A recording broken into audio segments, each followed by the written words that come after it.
Be the case. We pray in Jesus' name. Amen. You cannot judge a book by its cover. Or can you?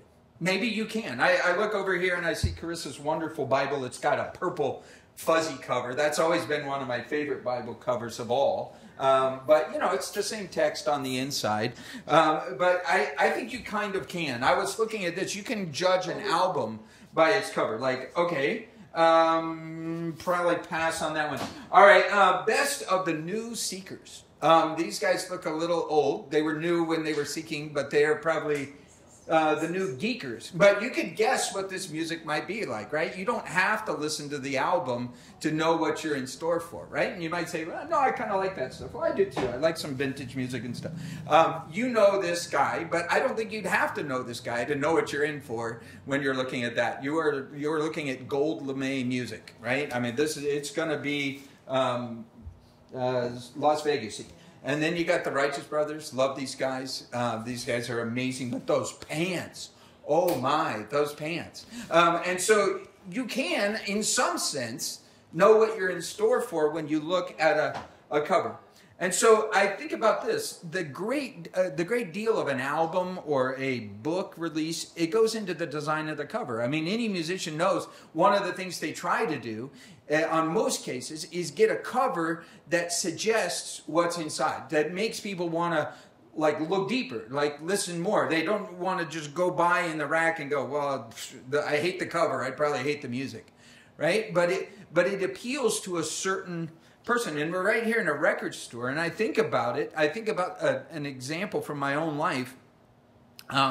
There was a time when I was about 15 years old, and I was going through a phase where I was really into heavy metal, and I looked like I was really into heavy metal, right? And so I was at a store, and I was going through the records, and this kindly elderly lady next to me asked me, hey, could I ask you for some help? And I'm like, sure, I don't work here, but okay. And she said, no, I know you don't work here. You look a lot like my grandson. And so I'm looking for music he would like. And I'm like, well, I don't know him. You know, kids like lots of different music. She said, no, you dress just like he does.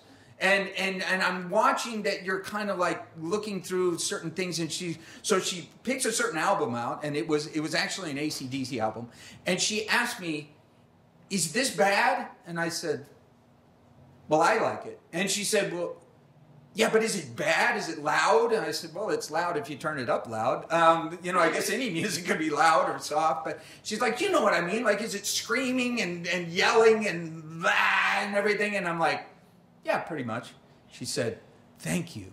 He'll love it. And so she left the store, and I'm like, glad I could be of help. You know, but what happened there is she kind of, in a sense, judged, not in a negative way, but judged a book by its cover. She looked at me and said, this guy is so much like my grandson, he'll help me make a better decision for him. And I admired that, and I thought about it many times, but I've often thought of that question, is it loud?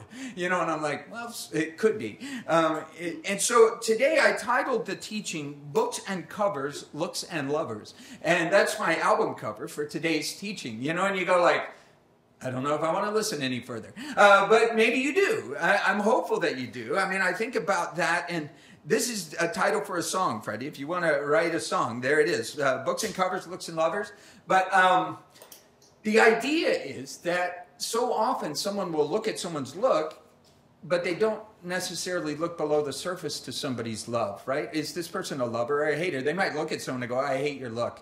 But the question is, what is under that surface? What is below that? Well, see, I look at this picture and I say, relationship goals. This looks like a family that I go, I love this family. These guys look wonderful. I want to go out to dinner with these people. And they look fun. You know, they look fun to be around to me. Now, some people would say, I wouldn't want to get within, 10 feet of these people. Or I think they're being a bad influence on their kids.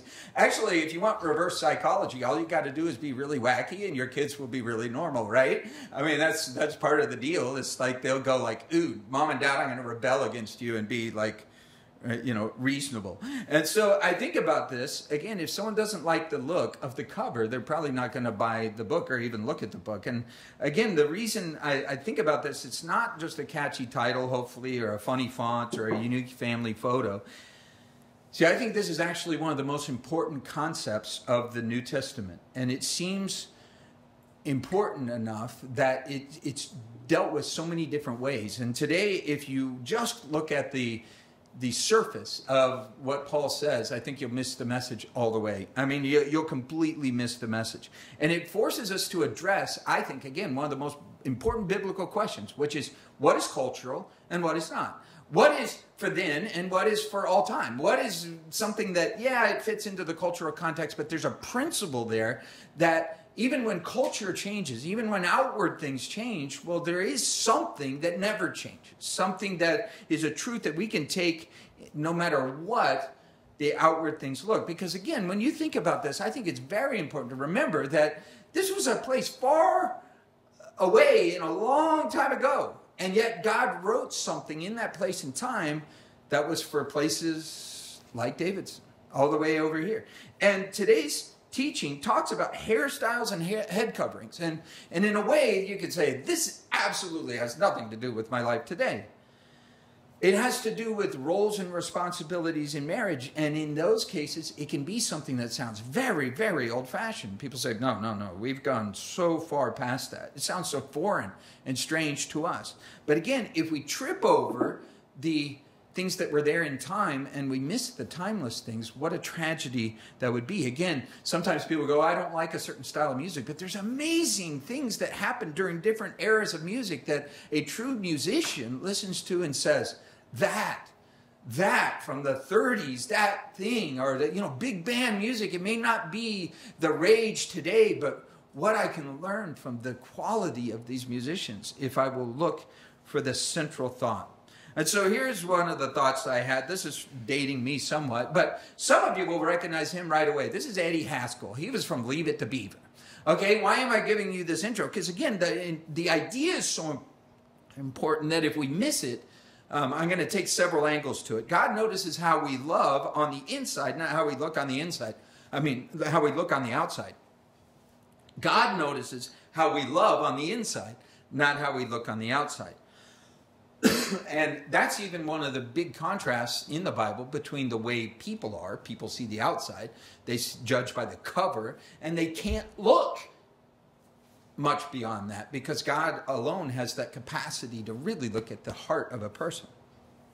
Well, Eddie Haskell was known in that show as a sitcom, and you had this idyllic family, right? And you had June and Ward Cleaver, and they were kind of in the very traditional male-female roles and all this stuff. But what's funny is that show was extremely revolutionary. Actually, if you really look past it, because June Cleaver was like super smart, and she saw right through Eddie Haskell, because Eddie Haskell was that guy in the town who was like clean cut on the outside, but he was just a deeply nasty guy on the inside. So he would always say to Miss Cleaver, wow, Mrs. Cleaver, you look extraordinarily nice today. And she'd just like kind of blow off Eddie because he was really a snake underneath it all. And so, sometimes parents are like, why can't you be more like, Mr. Wonderful over there? And you're like, if they only knew what lurks beneath that exterior. And so I think about it. I'm going to bring it more into our modern day. Boom, I'm going to hit this slide, which is a thought for you. God cares more about hairy styles than hairstyles. Okay, you should think about that for a minute. And you go, what? Now, I know my daughter's going to take a pic of that and say, I love church for this very reason. Where else can you get this kind of stuff mixed with 1 Corinthians 11? But what I'm saying is this. Again, God cares about the person. See, sometimes people say, oh, his hair is so long, he looks like a girl. And girls go, oh, his hair is so dreamy, he's so wonderful. And they go, well, he can't be a good role model because of this. And then you go get him a haircut, and they're like, see, he's a nice boy. And then you go, well, what changed? All he got was a haircut. So here's the thing to remember. I'm actually looking at this, God cares about the person, not the personal grooming. That should be very important going into this chapter. God doesn't focus on the externals, but on the eternals. He looks at the book, not the cover. He looks at the lover, not the look on the outside. The lover on the inside, not the look on the outside. And so there are really, really deep thoughts in this chapter. We would be wrong to miss them. But I think about this. Sadly, the majority of people will focus on the cover and not the lover, right? They'll look, just say, well, that's bad. That's bad. Pink hair equals bad. And you go, why does pink hair equal bad? Why does purple hair equal bad? Why is blue hair bad? Well, it's okay if you're old and you have blue hair, but it's not good if you're young and you have blue hair. And you go, oh, okay. Is that biblical? Is that a biblical thought? No, it's not. It's just a cultural thought. See, when you think about this, it'd be easy, again, to miss the point. So what is the point, Scott? Well, think about this. God cares more about what's in your heart than what's on your head. But to some extent, because the world looks at the cover, you know what? I don't always want to be misdirecting people with the outward way I am that makes it very hard to see the inward way that I am, that there's a disconnect. Again, it would really stink to get an album that you think is going to be amazing and fit a style that you understand, and then you get it home and you're like, wait a minute, this is bad Christmas music. And the album cover looked like it was going to be psychedelic rock. I mean, what are you doing to me? And some people go, I like doing that to people. And you go, well, this is what Paul was saying. If the message is so important, of what's inside, if love is so important, let's not cover our lives with things that confuse people unnecessarily. Let's move a movable if we need to reach an immovable. I think about that all the time. I think, how can I be as connected and connecting to as many people as I can? See, Jesus did that. Paul did that. And so this is what I want to frame this idea with. Again, a good look on the outside can't cover up a bad book on the inside, right? You go, what a cool cover, but the writing could just be real cheese. I mean, it's bad. And so you would be disappointed, right? If you got misdirected by something. If you said, this person looked so wonderful, and yet I found out they were so awful on the inside. And so I think about this too. A messed up messenger can mess up the best message. See, if no one wants to listen to you, if nobody wants to, if they think, well, that person couldn't possibly relate to me ever because they're judging me so much from the outside that I never get to the inside of the issue, well, that would be a mistake too.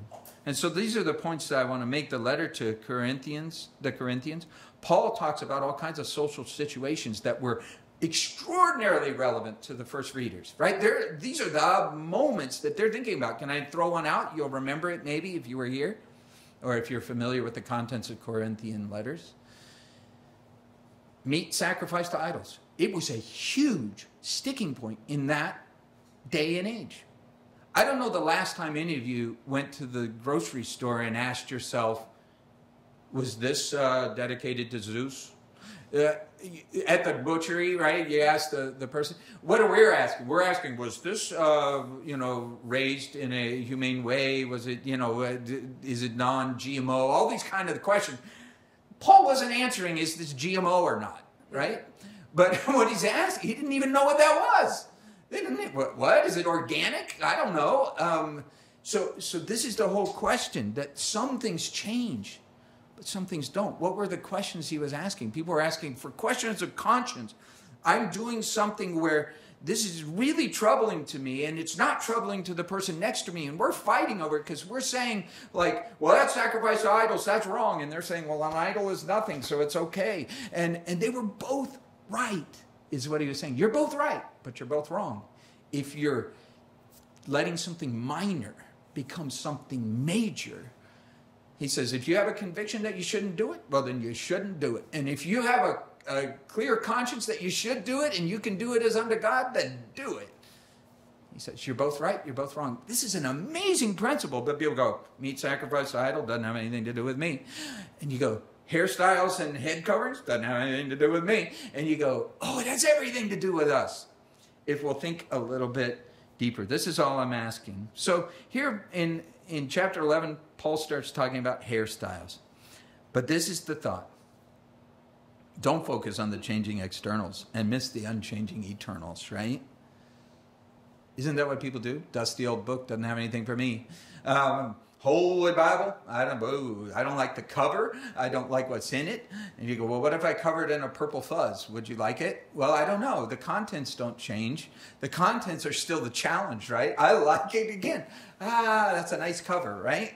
So much more friendly, so much nicer. You could use it as a pillow, but please don't yet. Okay, so the social situation, the context changes. Now, look at verse 1 with me. We will get to it, and we'll get through it, and we're going to spin through some of this kind of quickly. But look at this. Verse 1, it says, imitate me just as I also imitate Christ. Oh, man, this is huge. I praise you, brethren, that you remember me in all things and keep the traditions just as I delivered them to you. What's he saying? He's saying, I was an example among you, right? I came and I was there in Corinth. You remember, right? Remember how I acted? Remember how I treated people? Remember how when it was lunchtime and there were Jews and Gentiles, I sat with both of them and I was trying to connect people. Remember that? Remember those traditions I passed on to you? Remember those things, the way I exampled this stuff in front of you? He says, guess who I learned it from? I learned it from Jesus, right? So I'm just imitate me like I'm imitating him. Let's keep passing this thing on. Right? And everything in this chapter should be held up like every chapter of the Bible. This is huge, huge, huge if you get nothing else from today. Hold it up to Jesus as the standard.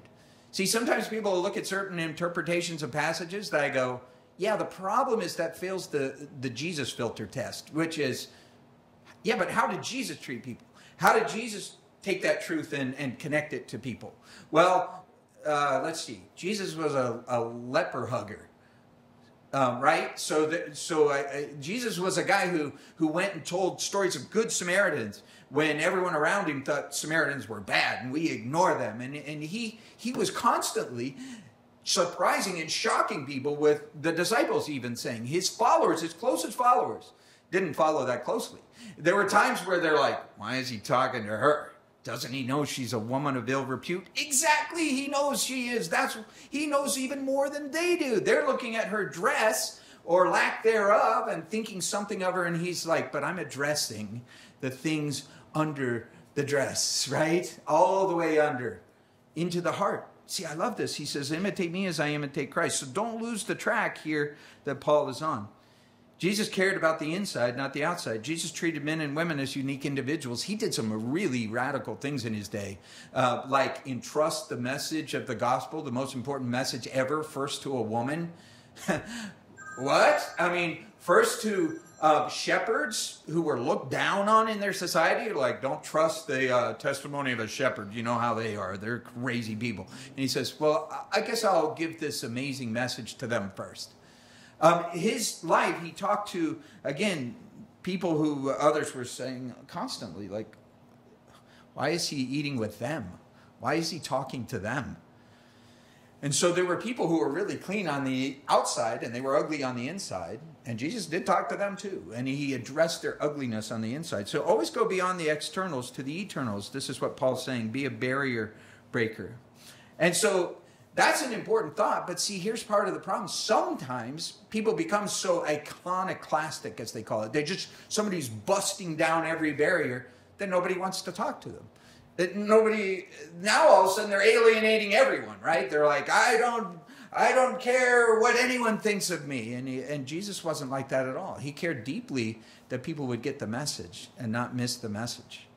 And so verse 11, Paul's saying this is a tough balance. It's a tricky thing. Follow my example as I follow the best example possible. In the name of humility, many people would say, oh, don't look at me, look at Jesus. But this is the thing. Real humility ought to be that I'm becoming more like him, right? Because I realize less of me and more of him, less of me and more of him. If I had a goal of life, that I would look less like I look and more like he looks. See, that's what it is. Flattery is imitation, right? If I listen to a cover song, or what is the flattery that a musician can show another musician? They're like, I'm actually going to play this cover tune because I'm covering it not because I think I'm better at it than you were. It's like, I wish I had written this song. This song's so great. I want to play it. And I want to give honor and homage to that person who did. I want to keep that. Well, actually, it's a Woody Guthrie song from a long ago, and you would never listen to him, but you might listen to this modern band that plays a cover of his tune and go, I should go back and listen to Woody Guthrie's music. And they go, yeah, you should, like we did, to come up with our music. Do you see what I'm saying? This is what Paul is saying. He's saying, Jesus radically transformed everything about me. He was a Pharisee. He was a legalist. He was a guy who looked only at the outside of people and their washed clean hands and never cared whether his own heart was right or wrong toward people. And so he says, well, man, so much changed.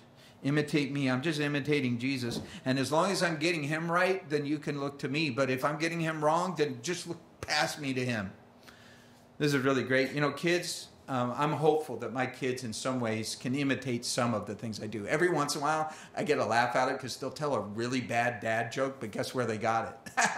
From me. But guess where I got it? From my dad. I'm passing it on. This is amazing. You know, bad dad jokes will live on in our family. But I think about imitation. This is what kids do, for better or for worse. They do it. Kids are copycats. And I don't know if our daughters will remember this one, but I do. It was Stephen came up with this thing. He was an amazing cultural guy. He just set his own lingo, but he would pull things from all over the place. And we watched a movie where the person said "never" like this, and he appropriated it. Whatever he would do, he'd go "never" into stuff. And there was a time when I asked Carissa to go. She needed to go to sleep. Hey, she was young, really young. And Carissa, it's time to go to bed. And she goes, "Never." You know, and I'm like, whoa, you picked up. Okay, that's not good. It's funny, but don't imitate that. You know, don't learn that from your brother, right? The only legitimate form, though, of leadership in life, the only legitimate form in the Bible is by example, good or bad. We just talked about that last week. Good, bad examples. Remember that? Bad, good examples. The only legitimate form of leadership is by example. And Paul's going to speak about a very sensitive subject. And again, I would skip this if I could, but I can't because it's so relevant to my own life. And it's relevant to every life here. It can be hard to hear if you don't look below the surface, but this is it. The leadership roles of men and women in the relationship they have in a family. See, if you want to get in a fight in our modern world, just start talking about different roles on these things and go, oh, well, no, we're totally identical in every way. And you go, well, I don't know about that. See, I really do believe if someone were to spend a lot of time around our home or our life, they would see that I'm probably about as progressive a person as I know. I mean, there's people who are maybe more progressive in some ways, but when I think about it, I'm very egalitarian at home. I mean, it's you know, Len and I are a team. It's teamwork, you know, and all this. But the example that I try to follow, I tried to follow all kinds of cultural examples till I came to Christ. And then I came to Christ and I said, well, let me follow his example the best I can. What was his example? He said, the greatest, the most, you're the leader? Well, lead in this. Lead in service. He says, I am the greatest among you. Guess what? I'm going to get down on my knee and I'm going to wash the feet. The symbol of power in the scripture, in Jesus' life, is a basin and a towel and a person's foot in that being served. So you go, I'm the king of my castle. Well, are you? Jesus was the king of his castle, and how did he treat those who he came to be the king over? Well, he served them with humility. See, and I think about this. If I'm going to lead in my home, if I'm the head of the home, who am I imitating? Well, I could imitate all kinds of things. But I'm supposed to imitate Christ. That's what it says. Guess what? I'm the head of my house, right? But I have a head. I have this one, but there's a head over my head, right? What is that head? He says, I want you to know that the head of every man is Christ. The head of woman is man. The head of Christ is God. Now again, taken in isolation, you might look at that verse and everyone will find the thing that they don't agree with on it. Wait a minute. I don't like that idea, you know. So again, when I think about this, the head of every man is Christ. I think about this. I think it would be pretty easy to love Jesus, to follow Jesus, to look to his example as one who would be sacrificial, as one who would be very different than the people who were around him. Again, he got in all kinds of trouble in his first century life because he didn't live like the people around him. Some people would have found him very, very, very radical. You mean you actually, again, talked to a woman at the well? The woman herself even said, "Why are you talking to me? I'm a Samaritan and a woman," which was just not done. Except Jesus did it, because he didn't really look and see a woman. He looked and saw a soul that needed help. And so I think about this. You know, my daughters ought to be able to look at my life with my wife and know what they should expect from a man treating a woman. Well, you know, that's a pretty high standard for me to say that. I'm not a perfect example, but I hope I could say, at a minimum, he ought to treat you this well. If he's below the standard of your dad and how your dad impersonated worse than I treated your mom. I mean, come on. More respect for you than that. Then you. That's a standard. I think about that, and I think my looking for right there, son. You know, I had a very good. Going really, really. Actually, we kind of got this. See, we came out of graduate school. We were super educated, right? And we had our models of what we were going to imitate. And we're going to be this modern couple. And guess what? We barely survived the first few years of marriage. And then we came to Christ. And guess what? Has it been smooth sailing, no problems ever since? No, it's been difficult. It's been up and down. But we actually believed this on some level and said, well, rather than imitating our culture, right or wrong, let's imitate Christ and see how it works. Let's try to mutually serve one another and see how that works. I'll tell you what, I'll try to look up to Christ and be like him. And you know what? Here's a crazy thought. I really love this thought. It was one of the best quotes I ever heard on the subject of men and women and them trying to figure things out, which is, I think everyone really is looking for someone who they can look up to, who won't look down on them. What an amazing thought. My wife actually looks up to me, which is crazy. She considers me the leader of our house. Like, well, you're the head of the house. And I like, well, that's scary. What do you think we should do? You know, why do I do that? Because I'm like, I don't know what to do. But her giving that over to me in some sense actually is a more sobering thought than us fighting for power struggles in it. Because you know what? She says, we're on the same team. We're pulling in the same direction. And I think about this. Love works when we are complementary teammates, not competitive rivals. Right? I mean, we could make it the tug of war. We did. I know what it is. Well, I'm in charge. Well, I'm in charge. I'm top dog. No, I am. And all that. You know what we did? We tried to just say, God's the head of this household. And wow, he delegated something to me. Okay. That's sobering. I have to care for and pray for and lead and be an example to my kids and my wife. That's tough. That's hard. There's authority that comes with that. There's accountability that comes with this. I need help. And so I like that quote. Again, I'm looking for someone I can look up to who doesn't look down on me. And I look up to my wife, and she doesn't look down on me. She doesn't think of me as, oh, this stupid guy. What a guys, and the guys are so stupid.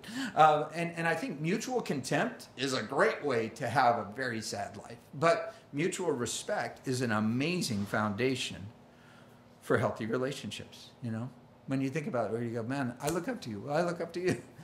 We look up to each other. See, and this is the context of what he says. Every man praying or prophesying, having his head covered, dishonors his head. Again, this is a cultural thought, but there's so much in it. Every woman who prays or prophesies with her head uncovered dishonors her head, for that's one and the same as if her head were shaved. For if a woman's not covered, let her be shorn. But if it's shameful for a woman to be shorn or shaved, let her be covered. Remember, he's writing answers to questions they had.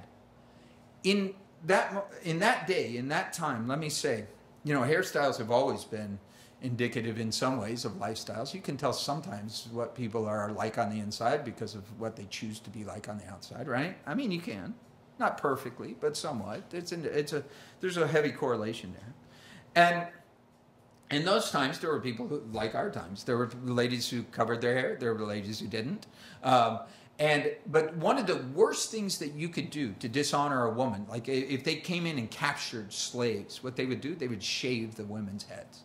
That was like, this is just such an affront. I mean, that's what they would do. You see it even sometimes today, like when you go to those concentration camp pictures, it's just like, just dehumanize the person, and this is what they would do. They would just dishonor a female population when they would take over and just shave their heads, right? And you see also that he's saying, well, here they were asking the question, like culturally, there's some people who wear headdresses, some people who don't wear headdresses, all this sort of stuff. Some guys in Corinth wear a hat to pray, some to wear it not to pray. They're like trying to figure all this stuff out, right? How do we live this Christian life? How do we imitate Christ? What would Jesus have done, And he kind of says, look, man, if in your culture, it's like if they're in Corinth, the most shameful thing you could do with a woman is uncover her bald head. Well, then wear the covering. I mean, that's kind of what he's saying here. He says if she's not covered, then it's kind of like shameful, right, for you guys? So just don't volunteer to do something that's shameful or would be a bad thing there. Notice he says, when a woman who prays and prophesies, this was radical. Can I remind you the radicalness of this thought? This was women in their day in church with something to say. Again, I can't emphasize enough that if you rewind the tape 2,000 years and put yourself in the Middle Eastern culture and the Grecian culture, for a woman to even be in the room and have a voice at all was radical. And Paul doesn't say, don't let him say anything. He says, just here's the dress code. They're asking, what's the dress code? We do it even today. Look at me. This is the dress code. I've had people say, what should I wear to church? I'm like, something between a bathing suit and a three-piece suit. I mean, whatever you're comfortable in. But guess what? There are times when people have said, for a certain event, they'll tell me, well, a guy should wear a tie and a jacket, and wives should wear whatever. They kind of have a dress code for both. And I could say, I'm going to show up for that. Who are you to tell me what to wear? I appreciate you telling me what to wear, so I don't show up going, whoops. Wow. This is what Paul is saying. Again, I want to contextualize it because so many people have universalized this thing and said, like, they show up for church with the shawl and all these things, and they think this is what God cares about. This is not what God cares about. God doesn't care whether you pray with a hat on your head or not. He really doesn't. Now, I will take my hat off in our culture for certain things. Why? Because I don't want to offend somebody. How can he pray with his hat on? I've prayed with my hat on many times. When I was walking outside to shade the sun, God says pray without ceasing. Well, I guess, what does that mean? So think of the wider context of everything you look at. God cares about lifestyles, not hairstyles, right? So you think about this. It was a very radical thought. Imitate me as I imitate Christ. Prior to Christ, women were property. They were not allowed in the temple at all. Christianity has elevated women's position everywhere it's gone. If you look at the places that Christianity has not gone, there's a lot of this. Full coverage, don't look, just this, that kind of thing. And when you think about it, the head covering was an outward symbol of submission. And women were wondering, you keep talking about our equality and God, that there's no, in Christ, there's no male or female, Jew or Gentile. Should we just blow all this cultural stuff completely off? I mean, do we do it or we don't do it? And he says, look, you know what? Context. The message is so important, the internals. You're going to be judged by your cover. You are in Corinth, just like we are today. And he says, if taking off the covering means nobody looks at the book and nobody looks at the love inside your heart. Oh boy, you elevated something minor and missed something major. See, this is what I try to look at. If it's shameful, why would you want to do it? Why would you cover a good book with a bad look? Why would you put a great album inside a horrible cover? Well, because I'm hipster and I'm cool. And you go, but nobody heard your album, man. But these were great songs. The album cover should draw them in, draw them in, draw them in. There's nothing wrong with a message having something that people listen to. If you're changing inside, that's great. But if you want to change culture, sometimes you have to change with culture. Sometimes you have to go with that flow so that you could actually have the most important thing go. No veil. Well, you know, I made my point. I took my veil off. And he says, yeah, but they missed the point of why you did that and what you did with it. And see, I think about this. This is huge. Again, huge. Talk about the S word. Nobody ever wants to talk about submission. But you know what's interesting? Submission in the New Testament is never a one-way street. It's a two-way street. It's not for submission of females to males. It isn't. It's submission of humans to God. It is my mission as a husband is to be submitted. I'm submitted. Submission is for men. Submission is for women. Submission is for children. Submission is for adults. The mission is submission. See, I did that little sign there with a submarine because submarine, what does it mean? It means under the water. It means under the water. Sub-water, submarine. Submission means under the mission. I'm under the mission. What's the mission? My mission is the message, imitate Christ. Look to Jesus. Everything in my life is kind of submitted to that mission. See, as a husband, I'm hoping people would look to our house sometimes and see Jesus there. Does that mean we're perfect? No, we're so radically imperfect. It's amazing. We accept each other with all our differences and all our distinctions and all our craziness. And you can be you at our house. You can be you. And kids have had funky hair. Stephen had really long homeless person hair and scraggly beard and everything else. And I'm like, awesome. I like the look. And then you come home and you'd be like hind tight, man. Just very, very nice. Man, I like the look. This is amazing. I've seen Amanda and Freddie come at various times that I'm like, Amanda, I like the look, but I barely recognized you. I was almost like different person. I'm like, love it. You know, I've seen pictures of Freddie looking extraordinarily subversive. We're talking like really crazy. And you go, don't let him fool you. He looks fairly establishment today. He's got his little penny loafers. Doesn't have a penny in them, but maybe that's indicative. But you know what I'm saying? It's like, but the inside, man, the inside. This guy's a lover on the inside. Man, I love the way he connects with people. I love the way he serves people. He will go to bat and to the mat for a powerless person. I love it. He'll go to a powerful person, stand up to him. And you know what? I bet sometimes he wears a suit and tie when he does. Why? Because he doesn't want him to ignore the book because of the look. He doesn't want him to ignore the lover because of the cover and say, like, I'm sorry, you can't come in here without a jacket. Well, I'll stand outside and scream and nobody will hear it. And this is what Paul was saying. He's saying that our message is so important. Don't mess it up by being a messy messenger. Don't mess it up by having people so shouted at by who you claim to be that they never really get to see it. Sub to the mission. See, this is what he's saying. A man indeed ought not to cover his head. He's the image and glory of God. Woman is the glory of man. For man is not from woman, but woman from man. Nor was man created for the woman, but woman for the man. Again, these things, I've got to rewind the tape 2,000 years. And you'd go like, we're not created for each other. I don't like that. I'm not created for God, and my wife wasn't created for me, and she's for her own satisfaction and happiness, and I'm for my own thing apart from God. And you go, all right, how's that working out? See, I read it just the other day. It was pretty fascinating. Lady Gaga, I think you'd be pretty hard-pressed to find somebody who's not more like, kind of individualized and doing her own thing. She wears meat dresses and stuff like this, or no dress to things and whatever. She does all kinds of stuff, but did the Super Bowl. But she had a quote the other day that was very interesting to me.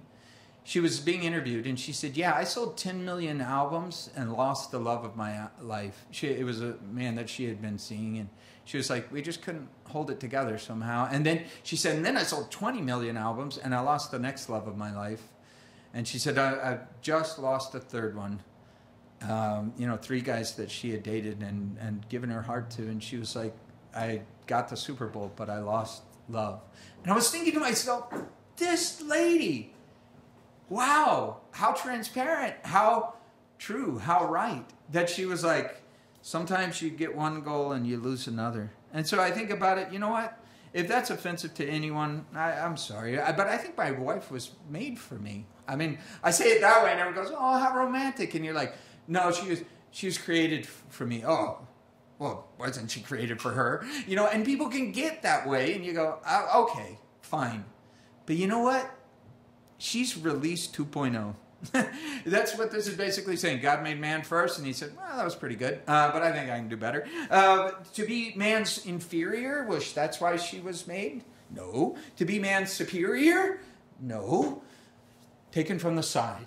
See, I love the words in the original Hebrew. If you go back and look at them in Genesis, it says she was made a helper comparable to him. It doesn't say a helper identical to him. And you say, well, so he's domestic help? And it's like, no, just pretty much general help. Think of the humility that's in help. I need help. People would look at my life and say, that guy needs help. Well, guess what?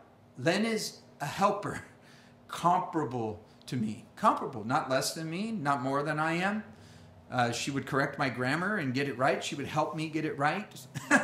She's my better half, right? But what's great is she thinks I'm her better half. Isn't that amazing? That gives us more than a whole. That's amazing. But people who are like, well, I'm the most important thing here. I don't agree with that. I think about it again. Mutual respect. Mutual respect. We have it for each other. We each think the other one has got the better deal. She's like, oh, I got such a great deal with you. I'm like, I beg to differ. I think about that. A man came into a counselor, and you think about this because I do judge a man by his wife to some degree. What do I mean by that? If I see a happy wife, I know there's something very special about that guy. Why? Because it's like he's getting something right. Seriously, he may not be the smartest guy at work, or he may not be, but he's doing something right. Come on. 40 years and she doesn't think you're a bum? Even though sometimes you're a bum? That's pretty impressive to me. My parents just celebrated 55 years of marriage. And I think about that and I go, well, I can at least imitate that in my dad. That's a goal. And I think about this. This is what I love. They went in a stretch limo Volkswagen bus, a vintage bus, to a balloon launch, a hot air balloon launch. And I'm like, I love these people.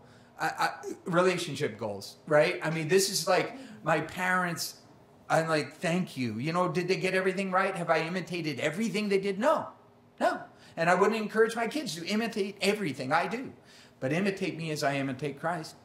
They got that one right. And so a man came into a counselor and he was complaining about his wife, And he told the counselor, we've only, been married 1 year and my wife is just a bitter nag. She's just terrible.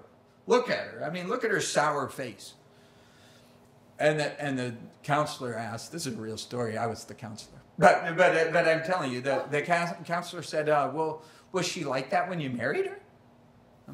Like that? Bitter and nasty? No, she was like a radiant, positive, capable, beautiful lady. I said, well, congratulations. Only took you a year to turn her into that. Most guys, it takes a lot longer than that. And the guy was like horrified by what I said. But I said, listen, she's a reflector, man. She's reflecting what you're giving her. The Bible says that. You want biblical counsel? Here it is. She is responding to your leadership. And if you will lead her away from that, you might find you get even a better wife than you married. You know what? The amazing thing about that is They came here 2 weeks ago, 13 years later, after I said that to them. Those are the people who sat in this room still together. And she said, I never forgot what you said. And he said, I never forgot what you said. It changed them. It changed them. Why? Because they were imitating every other model except this one. I said, look, I don't know much, but I know this. Imitate me as I imitate Christ. How did Christ love the church? He served the church. He loved the church. It says he wanted to present her to himself spotless. He didn't point out all her flaws. He said, I will cover with love. I'll cover with love. Love covers. That's what love does. Love covers. It doesn't uncover every shortcoming. See, and I think about this. It's been going on as long as it's been going on. I think of Charles Spurgeon. He's known as the Prince of Preachers. He was an old-timey preacher. You know, this is decades and decades and decades ago. But it's a great quote because he taught from the Bible on the roles of men and women. And there was some lady who didn't like what he had to say about, you know, her husband being the head or any of that kind of stuff. Didn't like the idea of submission and all that stuff. And so she came up to him afterwards. I love this story. She came up to this preacher and said, if you were my husband, I would poison your tea. You know, I was in Britain. I love it. And I'd poison your cup of tea, you know. And he said, if you were my wife, I would drink it gladly. And I was just like, boom, mic drop. You know, that's amazing. So this is the thought. He says, verse 10, we're about to leave this stuff. But he says, for this reason, the woman ought to have a symbol of authority on her head. He's talking about the head covering because of the angels. This is one of the most obscure and bizarre passages in the Bible. If you're going to find one that you go, oh, there's a stumper. What does that mean? What do you mean because of the angels? Well, I'll just give you a passing thought on it. I think Lynn knows, but she's not here. So I always ask her when I don't understand something. I'm like, what do you think this means? But cross-references in the Bible, the angels fell. Some of them did and became demons. And if you don't believe that, you don't believe the Bible. But there's spiritual life out there. And God first created these very powerful beings. Long before he created humans, he created superhumans, right? These amazing angels. And he didn't create demons. He created angels. But a third of them, the devil led them. They imitated him. He said, I don't need to listen to God. I do things my own way. I don't need his authority. I don't need accountability. I'll do it my way. And they rebelled. And they went to and through hell. And I look at it in my life, I go, look, man, you want to reject a submissive attitude? You'll go through hell. You want to go through heaven, the closest thing on earth? Understand authority and accountability. And submit my example to God. Look to him and imitate him. He says, because of the angels, the good angels would be looking on going, wow, we made the right choice. And the demons would be going, we were so much more powerful and so much more stupid than these people made of mud. Oh, well. So you see that? That's what I think he was talking about, but could be wrong. Verse 11, nevertheless, neither is man independent of woman, nor woman independent of man in the Lord. This is a great statement. I put it in bold in my notes. I mean, this is basically what he's saying, mutual dependence. This was so far from their cultural thought. It's hard to imagine how far out Paul's words would have hit them in the head. Were mutually dependent? For a woman came from a man in the beginning. You know, that first time when he takes him from the side, he says, so man comes through a woman. There isn't a guy on this planet who doesn't know something to a woman. Something very special. They wouldn't even be alive if not for them. But all things are from God. Mutual dependence, mutual submission, and love works, again, when we see each other as teammates, different, not competitive, compatible. And he says, he closes the idea, judge from yourselves. Is it proper for a woman to pray to God with her head uncovered? And they're kind of like, you could answer this question yourself. You look around, you know. He says, doesn't nature itself teach you a man has long hair? It's a dishonor to him. But if a woman has long hair, it's glory to her. Her hair is given to her for a covering. Again, separate out the timeless truth. Cultural styles come and go. He says, doesn't culture, everything around you tells you in your culture, you look over and if a guy has long hair, they're like, what's his problem? And if a woman has long hair, they go, oh, I love your hair. You got to tell me where, it's like just a totally different thing. You have the founding fathers of this country in their powdered wigs and stuff, right? I mean, you do. And Jesus is always pictured with long hair. Have you ever noticed that? You're reading the New Testament about this, and we draw Jesus with white skin and long hair. And you're like, well, I don't know if either of those are true, really. But in general, you see this. I've worn my hair all kinds of different ways, but I wore it very long back in high school. And I even wore it some long later, And what's funny about that is I can tell you different assumptions are made about me right away. Right away. If I grow my hair long, you know what happens? I suddenly get asked if I want to buy or sell drugs constantly. It's amazing. Constant. And no matter where I go, people are like, got pot? And I'm like, what happened? I'm the same Scott. But it just all has to do with the hair. It was so funny.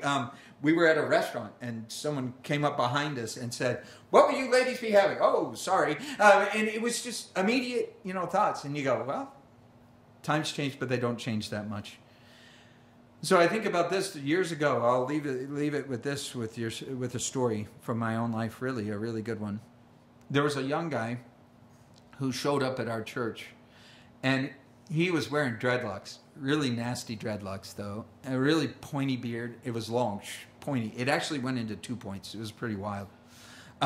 He was wearing really wrinkled, pretty dirty clothes, kind of smelly. He'd been living in his car. He was not currently on drugs, but he had been on drugs, and he was coming out of Santeria. And if you don't know what Santeria is, it's a voodoo that is very prevalent in Cuba. It's a mixture of all kinds of crazy stuff, and anyone brought up in it has a lot of trauma around those things. Believe me, it's not stuff that anyone could say, well, it's such a nice, don't all religions teach the same thing? No, they don't. And so here we have this guy, and he showed up, and we just showed him love. Never said anything about his appearance. Didn't say, hey, get out of here looking like that. You can't, there's a dress code here at the church. 1 Corinthians 11, or whatever. We didn't go there because we went to the imitate Christ. What did Jesus do with people like that? What did he do with situations like that? Well, we just loved on him. And he came for several weeks, and we announced a water baptism. And guess what? He came to that water baptism. But I was there in it, and we would oftentimes in those days have lots and lots of people coming out. I mean, dozens and dozens of people coming to baptisms. And there was a guy I didn't recognize. I was kind of disappointed that this young man didn't come because he was thinking he was going to come. And didn't, seriously, I had this sudden realization when a guy came out into the water to be baptized and talked. And I'm like, it's him. There he is. And it wasn't me saying, you need to get a shower and a shave and do all this. He said to me, I want to make a clean start from the heart out.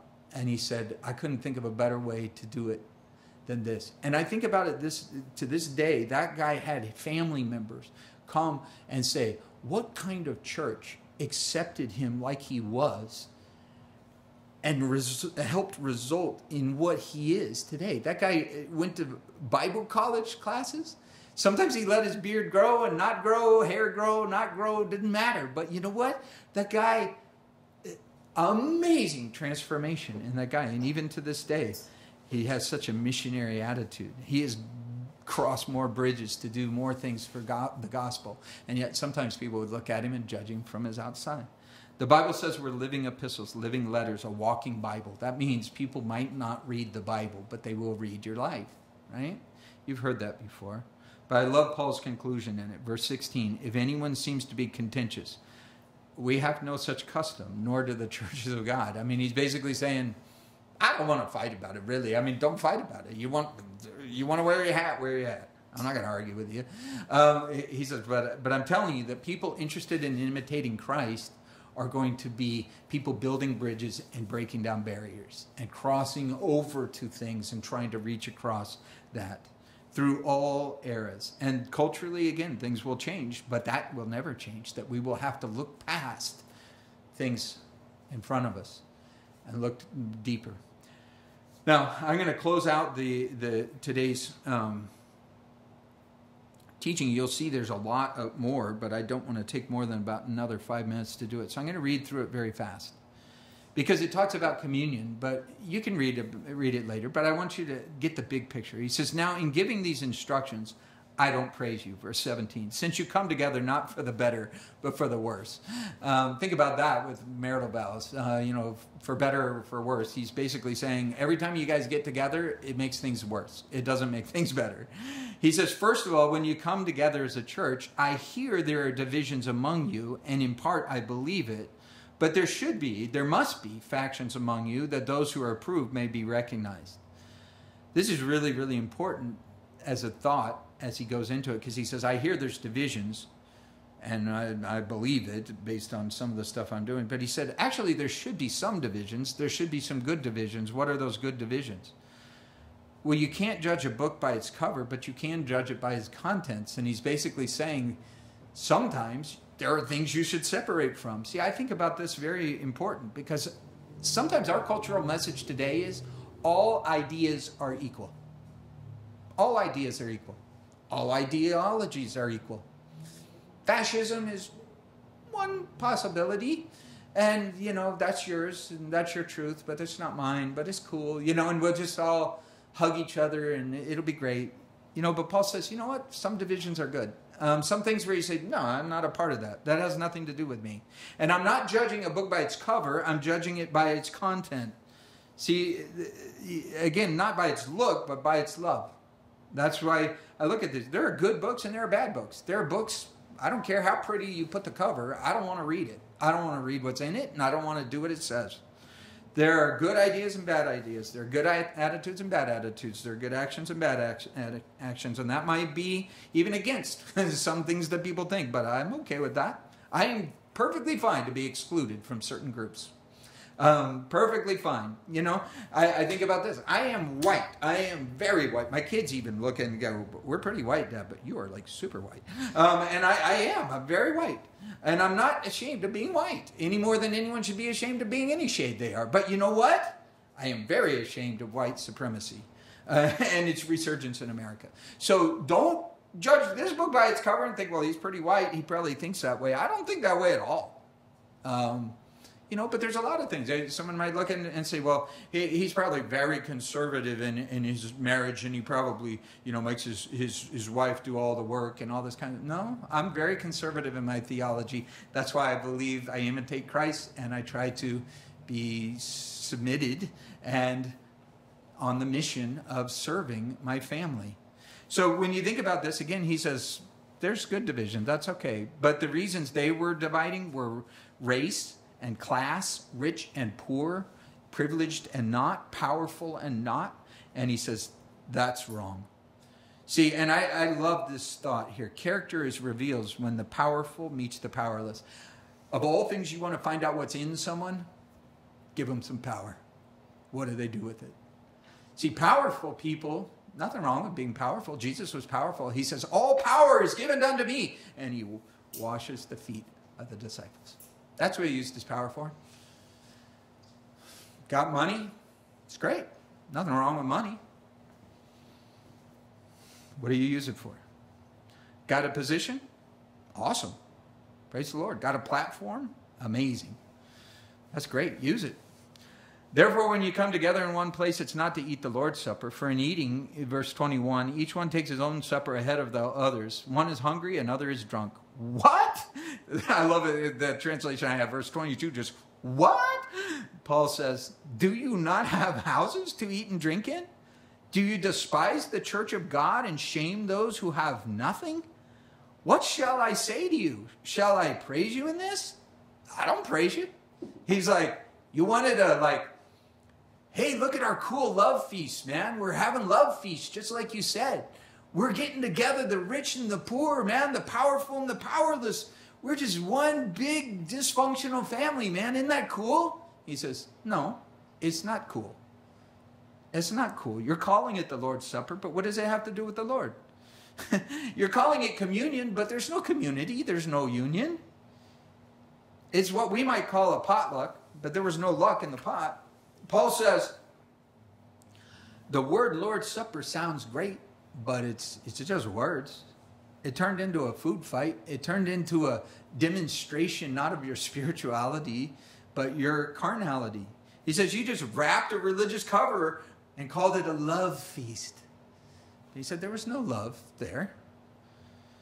And there was certainly no Lord there, not the way Jesus would have done it. When he threw parties, he threw them for the people who had nothing, not the people who had everything. See, the name is sweet, but the game was sour. They threw it in the Lord's name, but it wasn't in his nature. And this is really important. He's just saying you're imitating your culture, but you're not imitating Christ. Christ said, when you throw a feast, throw it for the least and serve them. See, the rich people sat in the VIP section. The poor people get booted to the back of the church. This is how it was. Back of the line, treated like trash. The church leaders were getting trashed on the communion line. They're like, blah, blah, blah. Woo! Let's sing the praises of what's going on. And he says, wow, I don't praise that. That has nothing to do with Jesus. It's got his name, but it doesn't have his game. Verse 23, I received from the Lord, I delivered it to you, that the Lord on the same night in which he was betrayed took bread. In which he had given thanks, he broke it, and he said, take and eat this. This is my body, which was broken for you. Do this in remembrance of me. How do you do something in remembrance of someone? In imitation of them. Be like me. When you think back to me, say, wow, I would like to cover that song. That's a sweet song that he sang. I'd like to cover that song. I'd like to make that same kind of music. In the same manner, he took the cup after supper and said, this cup is the new covenant in my blood. This do it as often you drink it in remembrance of me. What's he saying? He's saying, live in remembrance of me. You want to figure out how to treat somebody? Just think back to me. What did he do? He laid down his life. He was the head. He was the most important person on the planet. And he died for the least important people on the planet. Do we get it? Do we get it? That's our Jesus. So you think about this. He says, last thought, it really is. I know I've said that several times, but it really is the last thought. Imitation is the most sincere form of flattery. He's saying, you judge a book by its cover? No. But they should match. And all cover and no content. He said, that doesn't make any sense to people or to God. The context here is, he says, on the night Jesus was betrayed. What did he do on the night he was betrayed? Well, that's where I went back to it, John 13. John 13, it says, on the night he was betrayed, he took up the towel and says, you don't get what I'm doing, but you will. He says, you say you're following me, but you didn't follow me. You followed me in the door, but you didn't do what I do. He says, someday you'll get it. Someday, John, Peter, all of you guys, you'll get it. You'll actually follow me so that people could follow you and not be going the opposite direction of me. Because I think about that so often, Do I follow his followers? No, for the most part, people can't, but character is so revealed in that. He says, as often as you eat the bread and drink the cup, you do proclaim the Lord's death. Anyone who eats it in an unworthy manner will be guilty of the body and blood of the Lord. Let someone examine himself. Notice he doesn't say, let me examine the person next to him and look at them. He says, look at you. Look inside you and eat of the bread and drink of the cup. For he who drinks it in an unworthy manner drinks judgment. Verse 31 to 34, I summarize it this way. He says, if you would judge yourself, you wouldn't have to be judged. If you would judge yourself, you wouldn't have to be judged. If you were chastened by the Lord, but not condemned. He's saying God looks at you and you look at God and you say, Jesus, there's a big difference between me and him. Rather than looking at the person next to me and saying, I'm way better than the guy next to me. He says, are you as good as Jesus? No. Forgot about that comparison. He says, imitate him. The most sincere form of flattery is that. And so when you come to a passage like these that are kind of hard, frankly, these are hard passages. What do we do about headscarves? What do we do about whether men and women, are, she's supposed to submit to me or I'm the head of her and all these things? Those are difficult passages. What do? When in doubt, imitate Christ. That clears up some very cloudy things to me in my life. How did he treat people? How did he treat people who were of lesser social status than he? He elevated them. How did he treat people who the caste society had cast aside? He said, they're not unmentionables to me. I actually invited them to my party.